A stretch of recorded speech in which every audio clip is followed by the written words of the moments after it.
बिहार समृद्ध होगा और देश की समृद्धि में भी बड़ी भूमिका निभाएगा। प्रधानमंत्री नरेंद्र मोदी ऐसे वक्त में बिहार का दौरा करने जा रहे हैं जब राज्य में वोटर वेरिफिकेशन के नाम पर जबरदस्त बवाल मचा हुआ है। इसलिए सबकी नजरें इस बात पर होंगी कि पीएम मोदी इस मुद्दे पर क्या कहेंगे। इस मुद्दे को लेकर विपक्ष सुप्रीम कोर्ट तक जा चुका है, लेकिन वोटर वेरिफिकेशन का काम रुका नहीं। अब कोर्ट में बात नहीं बनी तो रैलियों में इसके खिलाफ माहौल बनाया जा रहा है। AIMIM के प्रमुख असदुद्दीन ओवैसी तो इस मुद्दे पर पीएम मोदी की डिग्री को घसीट लाए। वोटर वेरिफिकेशन के दौरान जो कागज दिखाए जाने हैं उसे मोदी की डिग्री से कंपेयर करने लगे। सुनिए असदुद्दीन ओवैसी, जो अभी कुछ दिन पहले तक मोदी की टीम में होकर और विदेश गए थे ऑपरेशन सिंदूर पर बात करने, वो बिहार चुनाव में कैसे नरेंद्र मोदी की डिग्री की बातें कर रहे हैं। सुनिए ओवैसी। अरे जो मुल्क का वजीर आजम अपनी डिग्री अवाम को नहीं दिखाता, वो बिहार के गरीबों से कह रहा है कि अपना बर्थ सर्टिफिकेट दिखाओ, अपना बर्थ सर्टिफिकेट दिखाओ। मैं अपनी डिग्री दिखाने को तैयार हूं, मगर आज आप उन गरीबों से कह रहे हैं, बिहार के सीमांचल की सरजमीन के बसने वाले गरीब मुसलमान नौजवान, 6-7 लाख नौजवान तो हैदराबाद में, बंबई, मुंबई में, पंजाब की खेतों में, दिल्ली के होटलों में काम करते हैं, और वो कहां आएंगे वहां पर? माने वहां से निकल कर आने का उनकी 1 महीने की करीब तनख्वाह उसमें सर्फ हो जाती है। ओवैसी कह रहे हैं कि मोदी अपनी डिग्री नहीं दिखाते, गरीब से कह रहे हैं कि कागज दिखाओ। अरे गरीब से कह रहे हैं कागज दिखाओ क्योंकि उसका वोटर कार्ड बनना है, उसका वोटर वेरिफिकेशन होना है। नरेंद्र मोदी का वोटर कार्ड क्या बिना वोटर वेरिफिकेशन के बन गया होगा? उन्होंने कागज नहीं सबमिट किए होंगे। कह रहे हैं गरीब कैसे आएगा कागज देने? गरीब वोट देने आएगा, कागज बनवाने नहीं आएगा। उसका हक है वोट देना, तो उसकी जिम्मेदारी भी है अपना वोटर आईडी जो है वो बनवाना और साबित करना कि भाई मैं वोटर हूं यहां का। अब आप खुद सोचिए कि कहां प्रधानमंत्री मोदी की डिग्री, कहां वोटर की पहचान का मुद्दा, कैसे मतलब ओवैसी दोनों को जोड़ दिया अलग अलग बात को। डिग्री से एजुकेशन क्वालिफिकेशन तय होती है, डिग्री देखकर प्रधानमंत्री नहीं चुने जाते।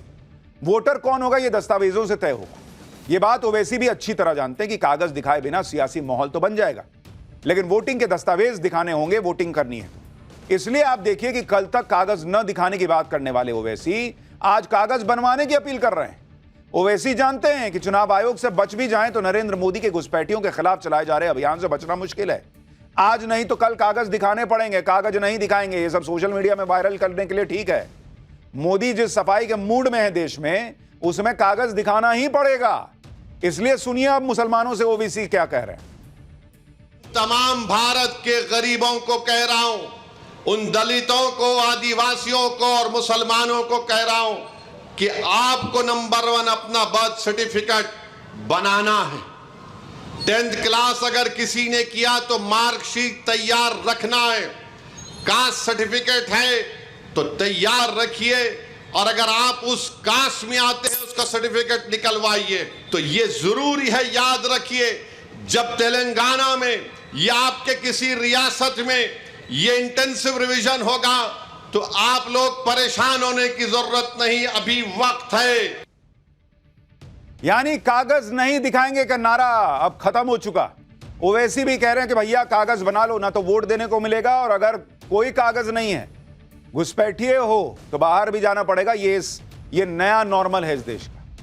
ओवैसी हो या तेजस्वी यादव या फिर बंगाल में ममता बनर्जी, सबको आग लगी है कि नरेंद्र मोदी कल बिहार और बंगाल पहुंचे। पहले वो बिहार जाएंगे, पिछले 6 महीने में उनका 5वां बिहार दौरा होगा। मोतिहारी में वो 7,196 करोड़ की परियोजनाओं को लॉन्च करेंगे। पीएम मोदी बिहार दौरे पर 4 नई अमृत भारत ट्रेन को हरी झंडी दिखाएंगे। बिहार में लगभग 61,500 स्वयं सहायता समूहों के लिए 400 करोड़ रुपए भी जारी करेंगे। प्रधानमंत्री आवास योजना ग्रामीण के तहत 12,000 लाभार्थियों का गृह प्रवेश होगा कल। अब पीएम मोदी के मोतिहारी आने के सियासी समीकरण को भी समझ लीजिए। पीएम मोदी पूर्वी चंपारण के मोतिहारी का दौरा कर रहे हैं। नेपाल से सटे पूर्वी चंपारण जिले में विधानसभा की कुल 12 सीटें आती हैं। पिछले चुनाव में एनडीए ने इनमें से 9 जीती थी और 3 महागठबंधन के हिस्से आई। 12 में से 8 सीटें बीजेपी ने जीती थी, 1 सीट जेडीयू के खाते में गई थी। पूर्वी चंपारण के आसपास सीतामढ़ी, शिवहर, मुजफ्फरपुर, गोपालगंज, पश्चिमी चंपारण के जिले आते हैं। ये वो इलाके हैं सारे जहां एनडीए का दबदबा है। पीएम मोदी के दौरे से करीब 38 सीटें कवर हो जाएंगी और इसलिए नरेंद्र मोदी का यह दौरा बिहार की पॉलिटिक्स में आग लगाए बैठा है। नरेंद्र मोदी की एंट्री ने बिहार की राजनीति में हलचल और बढ़ा दी। बिहार में इस वक्त इंडी गठबंधन पूरा जोर लगा रहा है कि वोटर लिस्ट के मामले को लेकर माहौल गर्म बना के रखा जाए। इसलिए तेजस्वी यादव ने फिर से चुनाव आयोग पर आरोपों की नई लिस्ट तैयार कर दी। तेजस्वी यादव ने सवाल उठाया कि अभी तो प्रक्रिया चल रही है, तो चुनाव आयोग को कैसे पता कि 35 लाख नाम कट जाएंगे। बुधवार को चुनाव आयोग ने एक बयान जारी कर बताया था कि 35,69,000 लोग ऐसे हैं जो अपने रजिस्टर्ड पते पर नहीं मिले। इस पर तेजस्वी यादव ने सवाल किया, साथ ही यह भी कह दिया कि बीजेपी के इशारे पर चुनाव आयोग पर करीब 15% वोटर्स के नाम काटने का दबाव है। तेजस्वी यादव अब इस मुद्दे पर पूरे विपक्ष को एकजुट करने की बात भी कह रहे हैं। एक बार तेजस्वी को सुनिए, फिर उनके दावों का सच भी बताता हूं। हमको एसआईआर से दिक्कत नहीं है, लेकिन जो तरीके हैं इनके, ये लोकतंत्र के लिए बेहद खतरनाक है। और हम लोग डेमोक्रेसी में रहते हैं, लोकतंत्र में रहते हैं, और बिहार लोकतंत्र की जननी है, और इसी बिहार से लोकतंत्र को हम खत्म होते हुए नहीं देख सकते। इसको लेकर के हम हर एक प्लेटफॉर्म पर हम लोग जो है लड़ाई लड़ेंगे। देश भर के जितने बड़े नेता हैं उन सबको भी हम चिट्ठी लिख रहे हैं, और 19 तारीख को दिल्ली में खड़गे साहब के यहाँ एक बड़ी बैठक इंडिया अलायंस की है, उसमें भी हम शामिल होंगे। इंडिया अलायंस कब का खत्म हो गया? ये कह रहे हैं इंडिया अलायंस की बैठक होगी, जब जरूरत होती है लोग सट जाते हैं और कह रहे हैं लोकतंत्र खत्म हो रहा है। जिस तरीके से एसआईआर हो रहा है, जिस तरीके से वोटर वेरिफिकेशन हो रहा है, तो लोकतंत्र खत्म हो रहा होता तो सुप्रीम कोर्ट रोक नहीं लगा देता इस पे। लोकतंत्र तो था तब खत्म होता है जब आपके मन के हिसाब से फैसला सुप्रीम कोर्ट से नहीं आता और आप उस पर भी बात करने से कतराने लगते हैं। चुनाव आयोग के खिलाफ माहौल बनाने के साथ साथ तेजस्वी यादव ने यह भी कह दिया कि अगर एक भी नाम कटता है तो चुनाव आयोग यह सुनिश्चित करे कि उन्हें भी सारी डिटेल मिले, ताकि वो भी अपने लेवल पर इसको वेरीफाई करवा ले। अब पहली बात तो यह कि सभी राजनीतिक दलों के प्रतिनिधि चुनाव आयोग के साथ मिलकर काम कर रहे हैं। बूथ लेवल एजेंट साथ घूम रहा है बीएलओ के, तो उन्हें भी तो पता चलेगा कि किसका नाम कटा है किसका नहीं। आज ही चुनाव आयोग ने यह भी बताया कि जिन 35,69,000 लोगों के नाम हटेंगे उनकी जानकारी राजनीतिक दलों के जिला अध्यक्ष से शेयर की जा रही है। साथ ही राजनीतिक दलों के 1,50,000 बूथ लेवल एजेंट्स के साथ भी यह जानकारी साझा की जा रही है, ताकि संबंधित लोगों का एग्जैक्ट स्टेटस 25 जुलाई से पहले कंफर्म हो सके। और ये नाम हवा में नहीं हटेंगे। ऐसे नाम की पुष्टि के लिए ग्राउंड पर मौजूद बीएलओ 3-3 बार विजिट कर रहे हैं। दूसरी बात, अगर तेजस्वी यादव वेरीफाई करवा ही लेंगे तो फिर इतना बवाल क्यों? ड्राफ्ट इलेक्टोरल रोल आने दीजिए, फिर खुद से वेरीफाई करते रहिए। और सारा डेटा तो चुनाव आयोग कह रहा है कि हम ऑनलाइन डाल देंगे। भाई ऑनलाइन डालिए, खटाखट डालिए कि फलाने का नाम है कि नहीं, बोलिए कि देखिए ये खड़ा है सामने, इसके पास सब डेटा है, आप नाम नहीं डाले हैं। चुनाव आयोग बोला ही है कि हम कर देंगे ठीक, कुछ गलती होगी तो। अपील करने का 1 महीने का मौका है, लेकिन नहीं, बवाल पहले कर देना है, बाद में चीज जो है वो अपने हिसाब से चलेगी। वोटर वेरिफिकेशन के खिलाफ इंडी गठबंधन का यह तर्क था कि इतने कम वक्त में वोटर वेरिफिकेशन का काम कैसे हो जाएगा। लेकिन आज ही चुनाव आयोग ने जो डेटा जारी किया है वो सवाल उठाने वालों का मुंह बंद कर देगा। आप देखिए चुनाव आयोग ने क्या डेटा दिया है। ये इसी का डेटा आपको दिखा रहा हूं। चुनाव आयोग का ये डेटा है बिहार को लेकर। ये बिहार का आपको बता रहा हूं, जो एसआईआर वहां पे चल रहा है। कुल वोटर कितना है? कुल वोटर बिहार के अंदर जो है वो है 7 करोड़ 90 लाख, 7 करोड़ 90 लाख करीब करीब, ठीक है। इसमें से फॉर्म कितने ने जमा किया? फॉर्म जमा किया कितनों ने? करीब करीब 7 करोड़ 8 लाख लोग फॉर्म जमा कर चुके हैं। 7 करोड़ 8 लाख। फॉर्म अपलोड कितने हुए? फॉर्म अपलोड हुए करीब करीब 6 करोड़ 70 लाख, 6 करोड़ 70 लाख। और ये जो है भाई जिनके फॉर्म हैं वो बता रहा हूं, सब जमा किए हैं वो नहीं, किसी किसी का भी घर वालों ने भी दिखाया। कितने बचे हैं अब आप देखिए, बचे हुए हैं कितनों का डेटा आना बचा है? 45 लाख, मात्र 45 लाख। अब आप बताइए, जो लोग कह रहे थे कि कैसे होगा कैसे होगा, अभी 8 दिन बचा हुआ है। यानी टाइम को लेकर जो लोग हंगामा कर रहे थे वो खुद ही खत्म हो गया मुद्दा। और यही चुनाव आयोग कह रहा था कि भाई हम लगाए ना, हम कर रहे हैं, और हमने आपको बताया था कि जितना नंबर है बीएलओ का काम कर रहा है वो सफिशिएंट है 12 करोड़ का वेरिफिकेशन करने के लिए, तो 8 करोड़ करना था। चुनाव आयोग ने अपने डेटा में बताया कि 35,69,435 लोग ऐसे हैं जो अपने पते पर नहीं मिले। यह कुल वोटर का 4.5% है। इन 35,69,000 लोगों में से जिनकी मृत्यु हो गई उनकी संख्या है 12,55,620। दूसरी जगह शिफ्ट हो गए 17,37,336। एक से ज्यादा जगह एनरोल्ड हैं 5,76,479। बिहार में वोटर लिस्ट को मुद्दा बनाने से इंडी गठबंधन खुद ही फंस गया। लेकिन एक मुद्दा जो नीतीश कुमार और बीजेपी के लिए चुनाव से पहले बड़ा चैलेंज बन गया है, वो मुद्दा है बिहार में लॉ एंड ऑर्डर का, कानून व्यवस्था का। क्योंकि आप देखिए कि आज भी बिहार में बेखौफ बदमाशों ने 3 हत्याकांड को अंजाम दिया है। राजधानी पटना से लेकर रोहतास तक जिस तरह से 3 लोगों की हत्या की गई, उसके बाद से बिहार पुलिस सवालों के घेरे में है। सबसे सनसनीखेज वारदात राजधानी पटना में हुई। पटना के सबसे बड़े अस्पतालों में शुमार पारस हॉस्पिटल में गोलियां चल गई। 5 अपराधी, आप देखिए ना, फिल्मी स्टाइल में भाई, स्लो मोशन में आप देख रहे हैं, आ रहे हैं अपना आराम से दंदनाते हुए अस्पताल में आए, कमरा नंबर 209 में घुसे, आईसीयू में भर्ती एक मरीज को गोलियों से भून डाला। हॉस्पिटल में देख रहे हैं, सब बंदूक लिया हुआ, अपना निकाला, घुसा, अंदर जाके मार दिया, बड़े आराम से फरार हो गए मार के।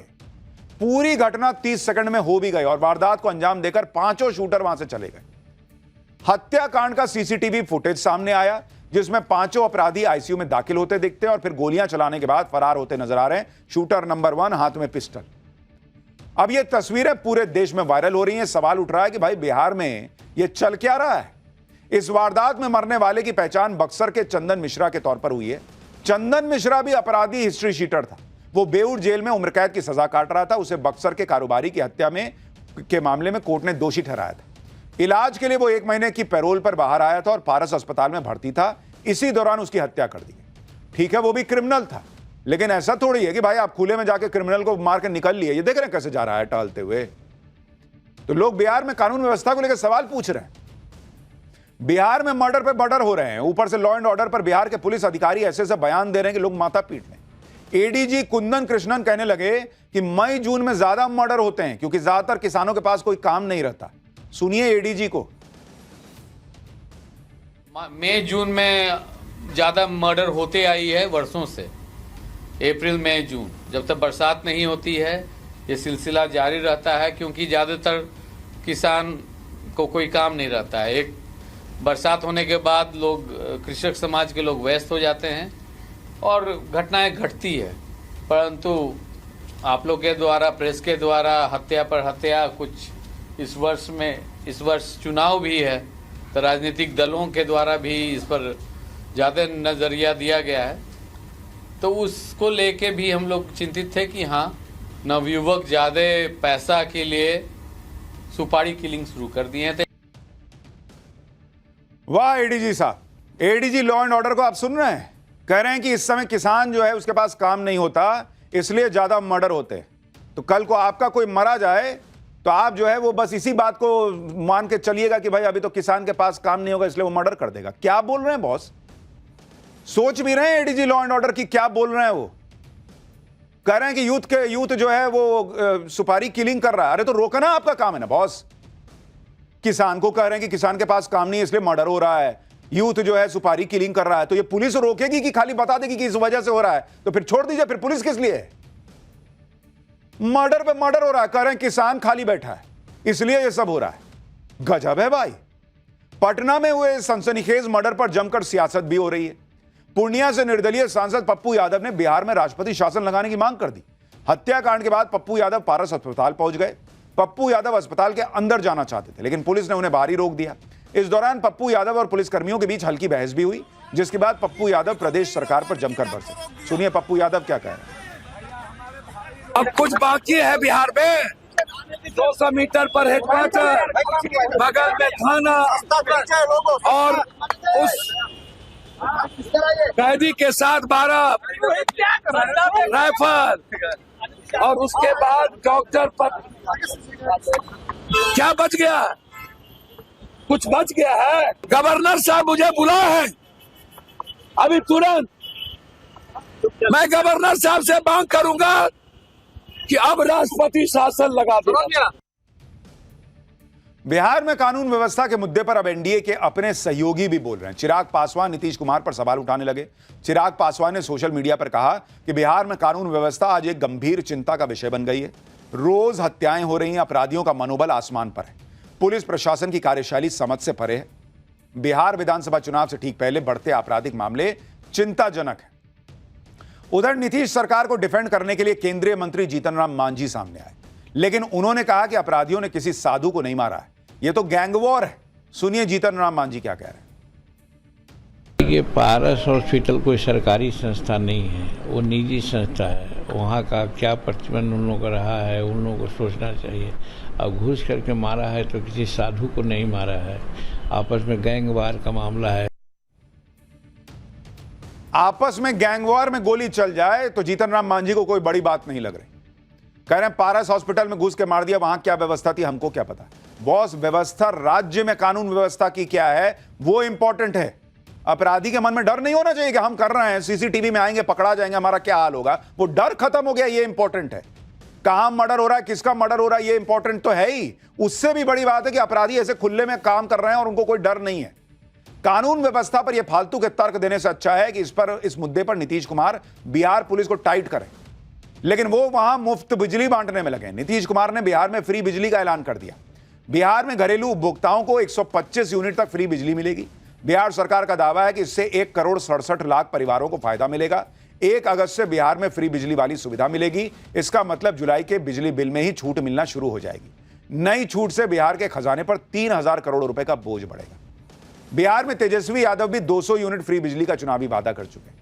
इसी को देखते हुए नीतीश सरकार भी फ्री बिजली का दांव चल रही है।